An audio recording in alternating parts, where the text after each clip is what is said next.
Most people think surrogacy is just about carrying a baby for someone else. They're wrong. And what I'm about to show you could completely change how you see this entire process. Look, I get it. You've probably heard the fairy tale version. A generous woman helps a struggling couple have a baby, everyone cries happy tears, and boom, instant family. But after spending years in this industry and talking to hundreds of surrogates, intended parents, and medical professionals, I can tell you that version barely scratches the surface. If you want to learn more about surrogacy, don't forget to subscribe to the channel and like the video. The reality? Surrogacy is one of the most complex, emotionally charged, legally tangled processes you can possibly imagine. And whether you're thinking about becoming a surrogate, considering it as a path to parenthood, or just curious about how this whole thing works, you need to know what you're actually getting into. So here's what we're going to cover. First, I'm going to break down exactly what surrogacy is, because there are different types and most people have no idea. Then we're going to talk about who can actually become a surrogate, because the requirements are way more strict than you think. We'll dive into the medical procedures involved, the legal nightmare that can happen if you're not careful, the financial side that nobody wants to talk about openly, and the emotional roller coaster that comes with all of this. By the end of this video, you're going to understand surrogacy better than 90% of people out there. And if you're seriously considering this path, you'll know exactly what questions to ask and what red flags to watch out for. Let's start with the basics. What even is surrogacy? At its core, surrogacy is an arrangement where a woman agrees to carry and deliver a baby for another person or couple. That person or couple is called the intended parents. The woman carrying the baby is the surrogate or gestational carrier. Seems simple enough, right? Wrong. There are actually two main types of surrogacy, and the difference between them is huge. The first type is traditional surrogacy. In this arrangement, the surrogate uses her own egg. That means she's artificially inseminated with sperm from either the intended father or a donor. So biologically, the surrogate is the mother of the child. She has a genetic connection to the baby she's carrying. Now, this might sound fine on paper, but traditional surrogacy comes with some serious complications. Legally, it's way more complex because the surrogate has biological ties to the child. Emotionally, it can be incredibly difficult for the surrogate to hand over a baby that's genetically hers. And in many places, traditional surrogacy isn't even legal or is heavily restricted because of these issues. The second type is gestational surrogacy. This is by far the most common type used today. In gestational surrogacy, the surrogate has no genetic connection to the baby. Instead, an embryo is created through in vitro fertilization, or IVF, using either the egg and sperm from the intended parents or from donors. That embryo is then transferred into the surrogate's uterus.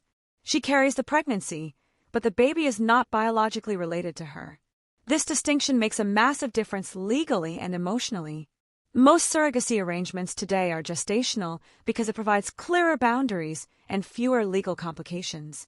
But here's where it gets more complicated. Within surrogacy, you also have different relationship structures. There's altruistic surrogacy, where the surrogate doesn't receive payment beyond medical expenses and other pregnancy-related costs. She's doing it purely to help someone else have a child. This is common between family members or close friends. Then there's commercial surrogacy, where the surrogate receives compensation for her time, effort, and the physical demands of pregnancy. In the United States, commercial surrogacy is legal in many states, but in other countries like Canada, the UK, and Australia, only altruistic surrogacy is allowed. Some countries ban surrogacy entirely. So right off the bat, where you live matters. A lot. Now let's talk about who can actually become a surrogate. Because contrary to what some people think, not just anyone can sign up to carry a baby for someone else. Reputable surrogacy agencies and fertility clinics have strict requirements. And these requirements exist for good reasons. Pregnancy is hard on the body. Carrying a baby for someone else adds layers of emotional and psychological complexity. The screening process is designed to protect everyone involved, especially the baby. First age.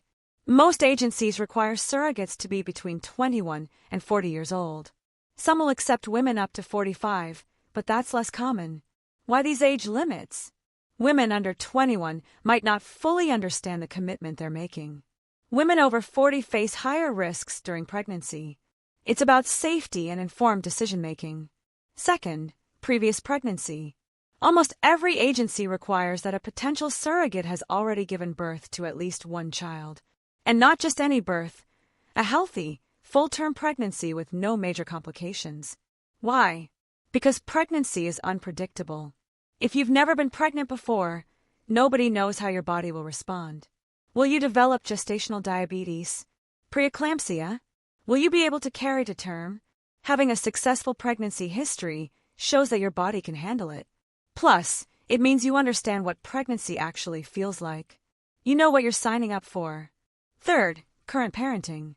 Many agencies want surrogates to be currently raising at least one of their own children. This might seem odd, but there's logic behind it. If you're actively parenting, you understand the bond between parent and child. You have your own family to focus on, which can make it easier to separate your role as a carrier from the role of a parent. You're not looking to fill a void in your own life through surrogacy. Fourth, health requirements. This is huge. Surrogates need to be in good physical and mental health. That means a healthy BMI, typically between 19 and 32. No smoking, no drug use, limited alcohol consumption. No history of pregnancy complications like preeclampsia, gestational diabetes that required insulin, placental abruption, or postpartum hemorrhage. No chronic health conditions that could complicate pregnancy or require medications that aren't safe during pregnancy. You'll undergo extensive medical testing, blood work, physical exams, uterine evaluation, infectious disease screening, the whole deal. Fifth, mental health. This is just as important as physical health. Potential surrogates undergo psychological screening. A mental health professional will evaluate whether you're emotionally prepared for the surrogacy journey. Do you have realistic expectations? Do you have a strong support system? Have you dealt with any mental health issues like severe depression or anxiety? How will you handle the emotional aspects of pregnancy and birth when the baby isn't yours to take home? Some red flags include untreated mental health conditions, lack of support from family, unrealistic motivations for becoming a surrogate, or inability to articulate boundaries. Sixth, lifestyle stability. Agencies look at your overall life situation. Are you financially stable? You shouldn't be depending on surrogacy compensation to pay your basic bills. Do you have stable housing? A supportive partner or a family? Are you in the middle of a major life change like a divorce or a recent job loss? Surrogacy is demanding. You need stability in other areas of your life to handle it well. Seventh, legal requirements. You need to be a legal resident or citizen of the country where you're pursuing surrogacy. In the U.S., some states have specific laws about surrogacy, and you need to meet those requirements. Eighth, no government assistance. Most agencies require that surrogates not be receiving welfare, food stamps, or other government financial assistance. This isn't about judging anyone's financial situation. It's about ensuring that financial desperation isn't the driving factor for becoming a surrogate. And finally, clearance from your own doctor. Before you're accepted as a surrogate, your OB/GYN needs to review your medical records and confirm that you're a good candidate. I know that's a long list, but surrogacy isn't something to take lightly. These requirements exist because pregnancy carries risks, and everyone wants the best possible outcome. Now let's talk about the medical side of things. Because the science behind gestational surrogacy is pretty incredible, but it's also intense. The process starts with the intended parents, or the egg and sperm donors if the intended parents are using donors. The intended mother, or egg donor, goes through ovarian stimulation. She takes hormone medications to stimulate her ovaries to produce multiple eggs in a single cycle. Normally, a woman releases 1 egg per month. With these medications, she might produce 10, 15, or even 20 eggs. This part isn't fun. The medications come with side effects: bloating, mood swings, headaches, fatigue. The woman has to give herself injections, sometimes multiple times a day. She goes in for frequent monitoring appointments where they do blood work and ultrasounds to track how her eggs are developing. Once the eggs are mature, she undergoes an egg retrieval procedure. She's put under sedation, and a doctor uses a thin needle guided by ultrasound to extract the eggs from her ovaries. It takes about 20 to 30 minutes. She'll be sore and crampy afterward, but most women recover within a day or two. Meanwhile, sperm is collected from the intended father or sperm donor. This part is pretty straightforward. Now comes the IVF magic. In a lab, embryologists combine the eggs and sperm. They might do conventional insemination where they put eggs and sperm together in a dish and let nature take its course. Or they might do something called ICSI, which stands for intracytoplasmic sperm injection. With ICSI, they inject a single sperm directly into each egg.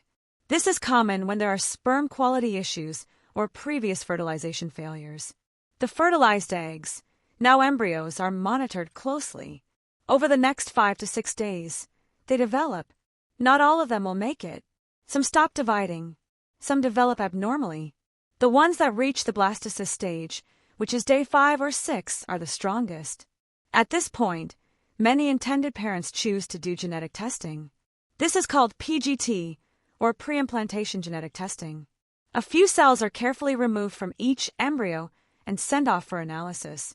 The testing can check for chromosomal abnormalities, specific genetic diseases, or even the sex of the embryo.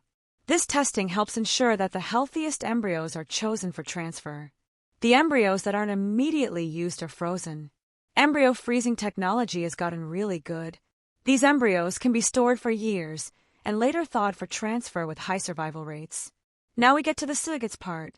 Before an embryo can be transferred, the surrogate's body needs to be prepared.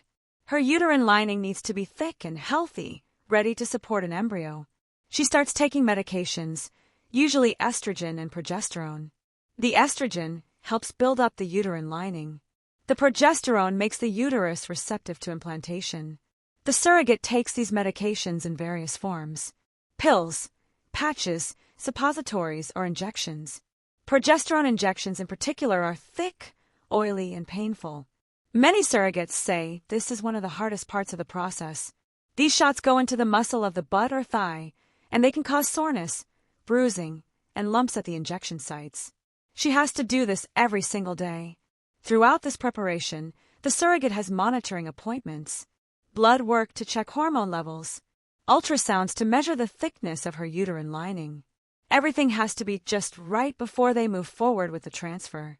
When the timing is perfect, the embryo transfer happens. This is a relatively simple procedure. The surrogate doesn't need anesthesia. She lies on an exam table, and the doctor uses a thin catheter to place the embryo into her uterus. The whole thing takes maybe 10 minutes. It's similar to a pap smear in terms of discomfort. The surrogate usually rests for a bit afterward, then goes home. Now comes the waiting game. It takes about 10 to 14 days to find out if the embryo implanted and the surrogate is pregnant. During this time, she continues taking all her medications. She might be told to avoid strenuous exercise, heavy lifting, and sexual activity. Some surrogates feel anxious during this wait. Others try to stay busy and not think about it. Finally, she goes in for a blood test to measure her HCG levels. That's the pregnancy hormone. If the levels are rising appropriately, she's pregnant. A week or 2 later, there's an ultrasound to confirm the pregnancy and check for a heartbeat. If the transfer doesn't work, it's disappointing for everyone. The surrogate might feel like she let the intended parents down, even though implantation failure often has nothing to do with her. They'll regroup, figure out what might have gone wrong, and try again with another embryo. If the transfer is successful, the surrogate continues taking medications for weeks, sometimes the entire first trimester. Eventually, her body takes over producing enough hormones to support the pregnancy, and she can stop the medications. From this point, the pregnancy continues like any other pregnancy. Prenatal appointments, ultrasounds, monitoring the baby's growth and development. The surrogate deals with all the normal pregnancy stuff: morning sickness, fatigue, food aversions, backaches, swollen feet. The intended parents are usually involved in the pregnancy. They might attend ultrasound appointments, communicate regularly with the surrogate, and help support her through the process. When it comes time for delivery, the plan varies. Some surrogates have vaginal deliveries. Some need C-sections. The intended parents are typically present for the birth. And the moment that baby is born, everything changes. The intended parents become parents. The surrogate completes a role. But let's be real. The medical process is just one piece of the puzzle. The legal side of surrogacy is where things can get really messy. Surrogacy laws vary wildly depending on where you live. In some places, surrogacy is well regulated and supported. In others, it's a legal gray area. And in some places, it's completely illegal. In the United States, surrogacy laws are determined state by state. There's no federal law governing surrogacy. Some states like California, Connecticut, and Illinois are very surrogacy-friendly. They have clear laws that protect both surrogates and intended parents. Other states like New York only recently legalized compensated surrogacy. Some states like Louisiana and Michigan have laws that make surrogacy contracts unenforceable or even ban compensated surrogacy entirely. This is why one of the first steps in any surrogacy journey is hiring a lawyer who specializes in reproductive law. Not a general family lawyer. Not your cousin who does real estate law. You need someone who knows surrogacy inside and out. The legal process typically starts with a surrogacy contract. This document outlines every single aspect of the arrangement. Who pays for what? What happens if the surrogate needs bed rest and can't work? What happens if there are multiple embryos and one needs to be reduced? What the surrogate can and can't do during pregnancy? Who makes medical decisions? What happens if the baby has health issues? What happens if the surrogate develops health complications? How communication will work? What happens after the birth? This contract protects everyone. It ensures that the surrogate understands what she's agreeing to and what she'll be compensated for. It ensures that the intended parents have clarity about their rights and responsibilities. Both the surrogate and the intended parents should have their own separate lawyers. The intended parents typically pay for both lawyers. Why separate lawyers? Because their interests might not always align. The surrogate's lawyer makes sure her rights are protected. The intended parent's lawyer does the same for them. One of the biggest legal issues in surrogacy is establishing parental rights. Who are the legal parents of this baby? In gestational surrogacy, where the surrogate has no genetic connection to the baby, most surrogacy-friendly states allow for something called a pre-birth order. This is a court order issued before the baby is born that establishes the intended parents as the legal parents. When the baby is born, their names go directly on the birth certificate. The surrogate's name doesn't appear at all. Getting a pre-birth order requires submitting paperwork to the court, sometimes including DNA evidence showing that the intended parents are genetically related to the baby. The process varies by state. In California, it's pretty streamlined. In other states, it's more complicated. In states that don't allow pre-birth orders, the intended parents have to go through a post-birth legal process. This might involve an adoption, even though the baby is genetically theirs.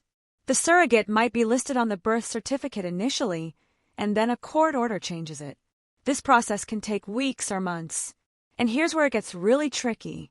What if the intended parents live in a different state than the surrogate? What if they live in a different country? Then you're dealing with multiple legal systems.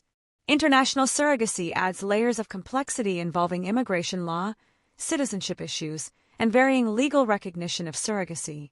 Let's say a couple from France, where commercial surrogacy is illegal, uses a surrogate in the United States. The baby is born in the U.S.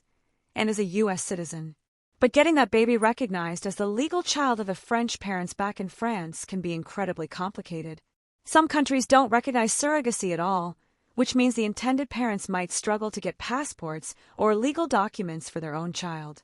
Another legal issue is what happens if something goes wrong. What if the surrogate changes her mind and wants to keep the baby? In gestational surrogacy, where she has no genetic link, the law usually sides with the intended parents, but it can still lead to court battles. What if the intended parents change their mind and don't want the baby? It's rare, but it has happened. Maybe prenatal testing reveals a disability, and the intended parents want to terminate the pregnancy, but the surrogate refuses. These situations are nightmares. This is why the surrogacy contract is so important. It should address every possible scenario, even the unlikely ones.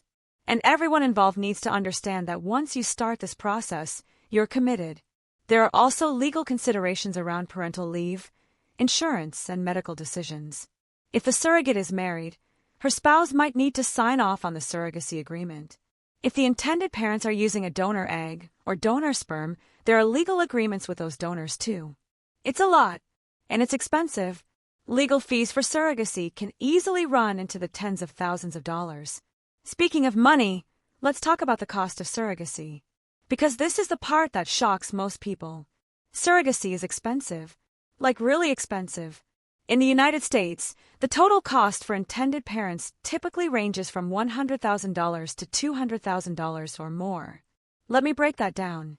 First, there's the surrogate's compensation. This varies based on location, experience, and specific circumstances. A first-time surrogate in the U.S. might receive $30,000 to $50,000. An experienced surrogate might receive $50,000 to $70,000 or more. Surrogates in high-cost-of-living areas like California tend to receive higher compensation than surrogates in lower-cost-of-living areas. That compensation is for her time, her effort, and the physical and emotional demands of pregnancy. It's not payment for the baby. That would be illegal. It's compensation for the service of carrying and delivering a child. But the surrogate's base compensation is just the beginning. There are additional payments for specific things. A monthly allowance for maternity clothes, prenatal vitamins, and other pregnancy-related expenses. This might be a few $100s per month. Payment for invasive procedures. If the embryo transfer is successful, there's usually a bonus. If the surrogate is carrying multiples, there's additional compensation because twin or triplet pregnancies are higher risk and more demanding. If the surrogate needs a C-section, there's often additional compensation. If she's put on bed rest and loses income from her job, she's compensated for lost wages. Then there are medical costs. IVF for the intended mother or egg donor can cost $15,000 to $30,000 per cycle. That includes medications, monitoring, egg retrieval, fertilization, and embryo culture. If genetic testing is done on the embryos, that's another few $1,000s. The embryo transfer itself costs a few $1,000s. The surrogate needs health insurance that covers surrogate pregnancies. Many regular health insurance policies specifically exclude surrogacy. So intended parents often have to purchase a special surrogacy insurance policy for the surrogate. This can cost $20,000 to $40,000 or more, depending on the coverage.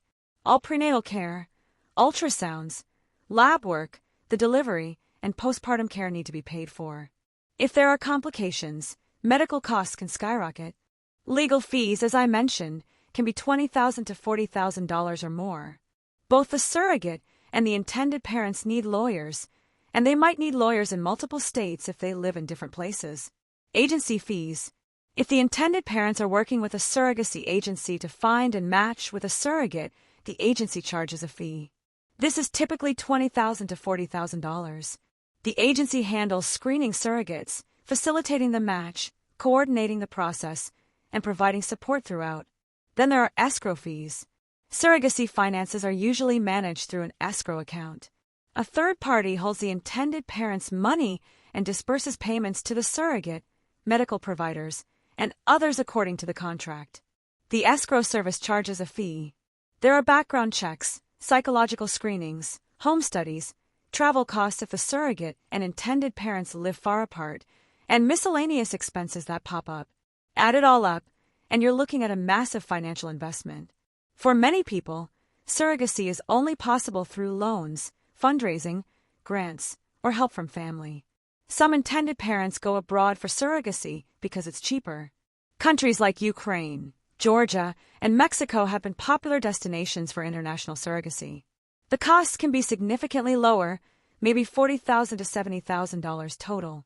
But international surrogacy comes with its own risks. Legal protections might be weaker. Medical standards might be different. There have been cases of surrogacy agencies in other countries running scams or treating surrogates unethically. And then there are the legal challenges of getting the baby back to your home country. The high cost of surrogacy raises important ethical questions. Does it make surrogacy only accessible to wealthy people? Does it create a situation where economically disadvantaged women feel pressured to become surrogates for financial reasons? These are real concerns in the surrogacy world. But here's the thing. Despite the high costs, most people involved in surrogacy will tell you it's worth it. For intended parents who can't have a biological child any other way, surrogacy is a miracle. For surrogates who genuinely want to help someone become a parent, the experience is meaningful. Which brings us to the emotional side of surrogacy. And this is huge. Let's start with the surrogate's perspective. Why would someone choose to be pregnant for 9 months and then give the baby to someone else? The reasons vary. Many surrogates say they love being pregnant. They had easy pregnancies with their own kids and want to experience that again while helping someone else. Some surrogates have a personal connection to infertility. Maybe a friend or family member struggled to have kids. Maybe the surrogate herself experienced infertility before having her own children. Some surrogates are motivated by the compensation. Let's be honest about that. $50,000 is life-changing money for a lot of families. It might mean paying off debt, buying a house, or funding their own kids' education. And there's nothing wrong with that as long as it's not the only reason. The best surrogacy matches happen when the surrogate has multiple motivations. She wants to help someone, she enjoys pregnancy, and yes, the money will be helpful. But being a surrogate is emotionally complex. From the moment she starts taking medications, she's thinking about this journey. When she gets pregnant, she's excited for the intended parents. She's also navigating her own feelings. She's bonding with the baby she's carrying, but she knows that baby isn't hers. She's feeling all the normal pregnancy emotions, hormone swings, and physical changes. Her family is affected too. Her partner has to be on board. He's watching her go through this for someone else's baby. Her kids see her pregnant. Depending on their ages, they might have questions or confusion about why mommy's baby isn't coming home with them. Most surrogates talk openly with their kids about what's happening. They explain that they're helping another family. Throughout the pregnancy, the surrogate is in regular contact with the intended parents. The relationship between them is critical. Some surrogates and intended parents become close friends. They text regularly, share updates, and spend time together. Others have a more business-like relationship. They communicate as needed but maintain boundaries. Neither approach is right or wrong. It depends on what everyone is comfortable with. But there can be friction. What if the intended parents are overbearing and constantly checking in? What if they're judgmental about the surrogate's diet or activities? What if the surrogate feels like the intended parents aren't involved enough? These interpersonal dynamics require communication and sometimes mediation from the agency or a counselor. Then there's the birth. For many surrogates, this is the most emotional moment. She's labored, pushed, or undergone surgery to bring this baby into the world. And then the baby is handed to the intended parents. The surrogate might feel a rush of joy and pride. She did it. She helped create a family. She might also feel an unexpected pang of loss or sadness. That's totally normal. She just went through an intense physical and emotional experience, and now her hormones are crashing. After the birth, there's a postpartum period. The surrogate's body is recovering. Her hormones are all over the place. She might experience baby blues or postpartum depression. And unlike when she had her own kids, she doesn't have a newborn to care for. Some surrogates say this feels weird. Their body went through pregnancy, but there's no baby in their arms. The relationship with the intended parents might continue, or it might fade. Some surrogates stay in touch and watch the child grow up. They get photos and updates. Maybe they visit. Other surrogates prefer a clean break after the birth. They completed their role, and they move on. Now let's look at the intended parents' perspective. For many, surrogacy is a last resort. They've tried to get pregnant naturally. They've done IVF. They've had miscarriages. They've faced heartbreak after heartbreak. Or maybe the intended mother has a medical condition that makes pregnancy dangerous or impossible. Maybe the intended parents are a same-sex male couple or a single man who can't carry a pregnancy themselves. By the time they turn to surrogacy, they're emotionally exhausted and often financially drained. And now they're putting their trust in someone else to carry their baby. That's terrifying. They're excited but also anxious. What if the surrogate doesn't take care of herself? What if she eats unhealthy food, doesn't go to appointments, or worse, uses drugs or alcohol? Most surrogates are responsible and take the role seriously, but intended parents can't help but worry. They're also not in control. They're not the ones who feel the baby kick. They're not the ones going through the daily experience of pregnancy. They're on the sidelines. Many intended parents say this is one of the hardest parts.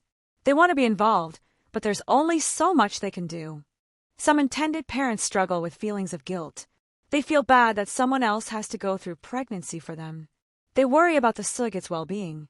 They might feel inadequate, like they're somehow less of a parent because they didn't carry the baby themselves. When the baby is born, it's a moment of pure joy, but it can also be overwhelming. They're suddenly parents. They might not have had 9 months of physical pregnancy to mentally prepare. And they're bonding with a newborn while also managing the logistics of hospital discharge, paperwork, and travel if they live far from where the birth happened. The first few weeks can be tough. Newborns are hard. Intended parents are sleep-deprived, learning to feed and change and soothe the baby. And they might be dealing with complicated feelings about the surrogate. They're grateful, but they also might feel like they want to distance themselves so they can fully step into their role as parents. Then there are the kids involved in all of this. The surrogate's own children. The baby being born. Any siblings that baby might have. Surrogate's kids need age-appropriate explanations about what's happening. Younger kids might understand that mommy is helping another family have a baby. Older kids might have more complex questions. Why is mom doing this? Is the baby our sibling? What happens after the baby is born? Research shows that most kids of surrogates handle it well, especially when there's open communication. But it requires thoughtfulness and honesty. And then there's the baby. This child was born through surrogacy. Do the intended parents tell a child? When? How? There's no one right answer. Some parents are open about it from the beginning. They talk about it in age-appropriate ways as the child grows up. They might say something like, "You grew in another woman's tummy because mommy's tummy couldn't grow babies, but you were always meant to be our child." Other parents choose not to disclose, at least not right away. They feel like it's not relevant to the child's identity. Experts in reproductive psychology generally recommend honesty. Secrets have a way of coming out, and finding out later in life that you were born via surrogacy can be confusing or feel like a betrayal. When kids grow up knowing their story, it's just part of their normal. For kids born through surrogacy who have no genetic connection to the intended parents, like when both donor egg and donor sperm were used, there are additional identity questions. Who am I? Where did I come from? These are big questions, and intended parents need to be prepared to navigate them with sensitivity and support. Surrogacy also impacts siblings. If the intended parents already have other children, those kids are getting a new brother or sister. If they went through infertility struggles or previous failed surrogacies, the older kids have been on that emotional roller coaster too. Let's also talk about the potential for things to go wrong. Because they can. Pregnancy complications happen. The surrogate might develop gestational diabetes, preeclampsia, or other conditions. She might need to be hospitalized. She might need an emergency C-section. In rare cases, pregnancy can be life-threatening. The baby might have health issues, birth defects, premature birth, developmental problems.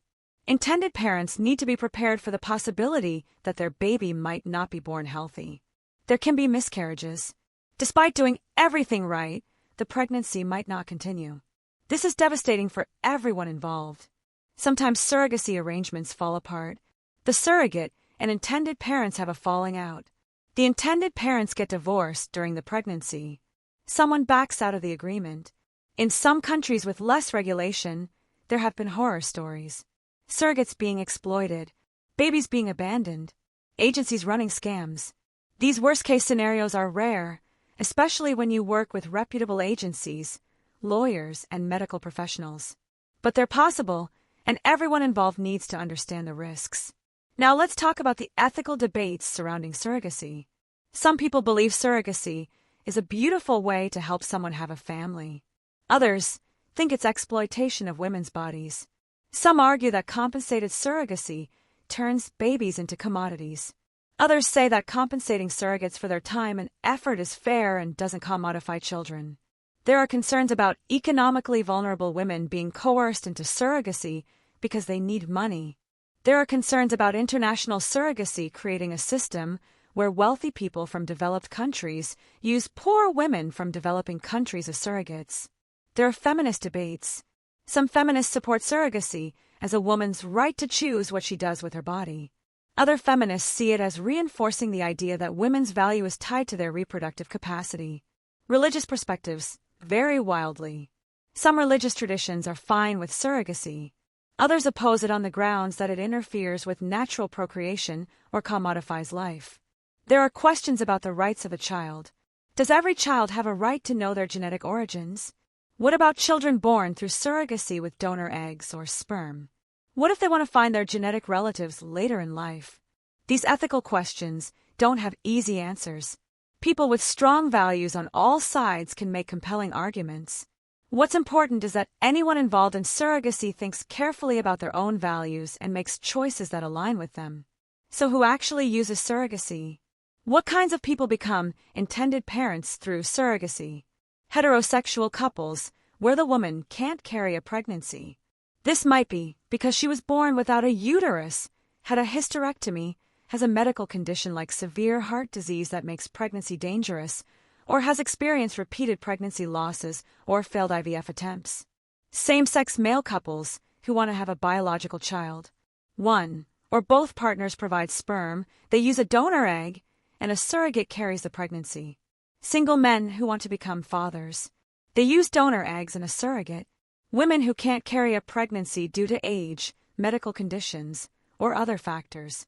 They might use their own eggs or donor eggs. Celebrities have been open about using surrogates. Kim Kardashian used a surrogate for 2 of her children due to life-threatening pregnancy complications with her first 2 pregnancies. Anderson Cooper used a surrogate as a single gay man. Priyanka Chopra and Nick Jonas used a surrogate. But most people using surrogacy aren't celebrities. They're regular people who want to be parents and have exhausted other options. Now let's address some common myths and misconceptions about surrogacy. Myth number 1. Surrogates are doing it only for the money. Reality: while compensation is part of it, most surrogates have deeper motivations. They want to help someone. They enjoy pregnancy. The money is a factor, but it's rarely the only factor. In fact, when you break down the compensation by hours spent on medical appointments, taking medications, being pregnant, labor, delivery, and recovery, it's not exactly a get-rich-quick scheme. Myth number 2. Surrogates will want to keep the baby. Reality: in gestational surrogacy, the surrogate has no genetic link to the baby. She knows from day 1 that this baby belongs to the intended parents. The screening process weeds out women who might have trouble with boundaries. Cases of surrogates trying to keep the baby are extremely rare and usually involve traditional surrogacy, not gestational surrogacy. Myth number 3. Surrogacy is just like adoption. Reality: nope. In gestational surrogacy, the intended parents are often the genetic parents of the baby. The baby was never the surrogate's to place for adoption. Legally and emotionally, it's a completely different process. Myth number 4. Anyone can be a surrogate if they want to. Reality: as we covered, there are strict requirements. Not everyone qualifies. Myth number 5. The intended parents are buying a baby. Reality: compensated surrogacy is legal and regulated in many places specifically because it's not the sale of a child. The surrogate is compensated for her time, effort, and the physical demands of pregnancy. The baby is not a product being sold. Myth number 6. Surrogacy always works. Reality: just like IVF doesn't always work, surrogacy doesn't always work on the first try. Embryos might not implant. Miscarriages happen. It can take multiple attempts,